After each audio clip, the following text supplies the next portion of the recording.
náide tá cinse go bhlas a go faoi seo gur féle idirnáisiúnta Gaeilge í Seachtain na Gaeilge agus féle a dhéanaan an ceiliúrú is mó ar deangaí agus ar galtar níomhhain sa tíir seo ach an go leor tíre eile. Agus náin ja sé ddíri ar chanseí dútha sehain tá sé ddíri ar ghaoine bhfuil na coppla facail acu agus daoine tá geirí bheith fólam Gaeilge agus ar náide má chéin atá lífa an sa teangaí agus an Gaeilge cheiliúrú tré amachtaí siamsúla agus spríomhúla. Tá Gaeilge go sír faoi bhrú agus níl me se go le hasú an seánart agus inse a hanna go dé dóid leis a Gaeilge chuthann cin go dé le déanú a gin teasa gon má chéin go dé le déanú gan leis an Gaeilge a héhil agus í a chuneal beo don na glúnta a tal a háart. Tá go le lóirtear me haí farsanta héin. Cecas sa leniu.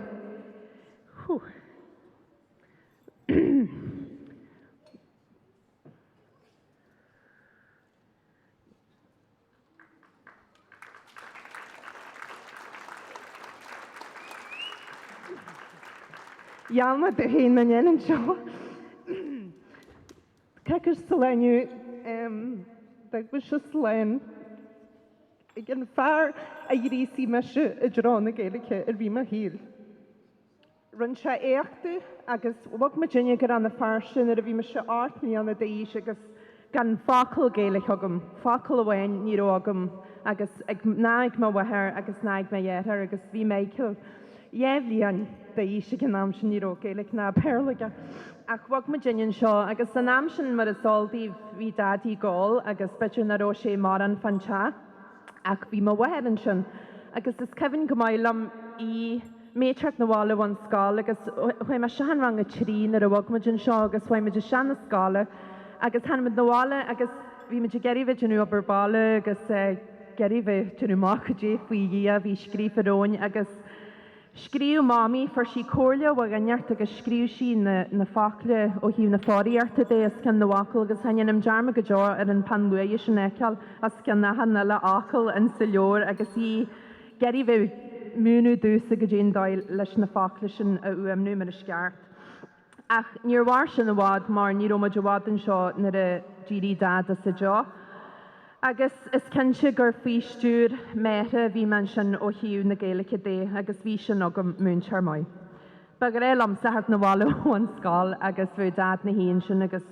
thucanne se agus bhí maon tá tucad an bhéla mar gur béla lór má bhathir agus béla lór ma degóní agus thucanne se na bhála stúrú dad dú mar bhín scáil aniu bhí se go mai thuirinn freiran an sin na mélas há sean ar a bhélas dhéanana tenne intastas hallóra telam agus tíirete Níam go hart freiir a cheiste bíneiste tu chorám go dtí go gur a tuarm an Gaeilge.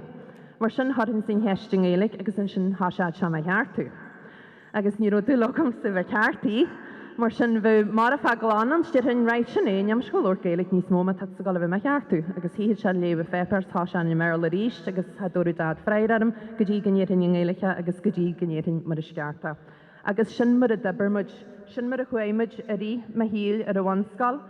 ar a bhénscal, ar a nalscal agus an sin ar náide nar a háise me sa réo, agus is cinse na ménsa san éitehil menu gan na takeíart agus is breú sin a firma ó mahismathaí,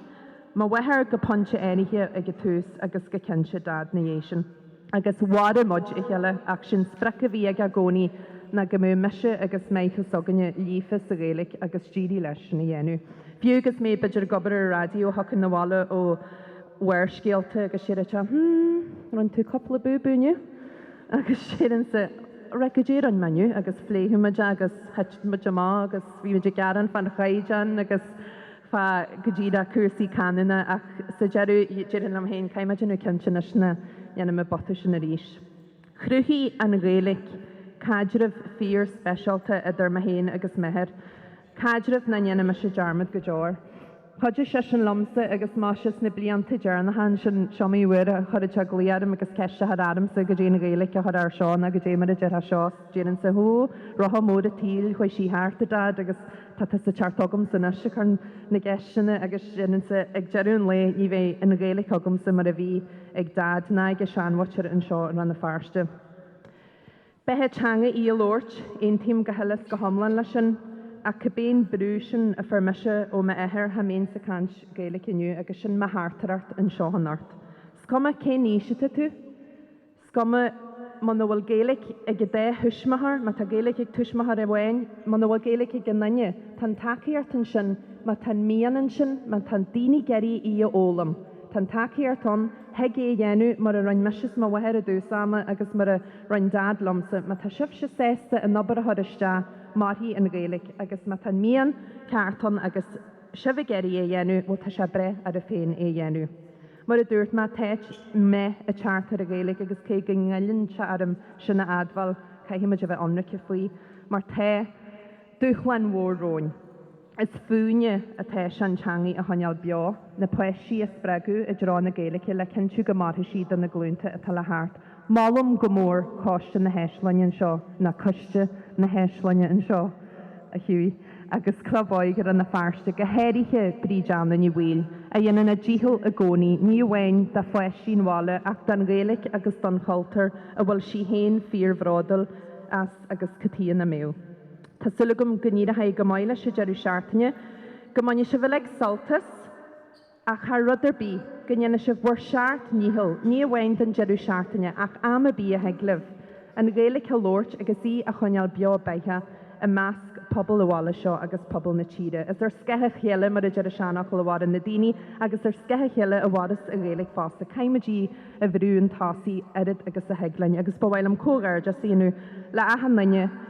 agus gníirí haar buir leis dearú Seachtaine agus sa le críhnam, ba bhhailm go dtír críhnú na scéal ba gasta.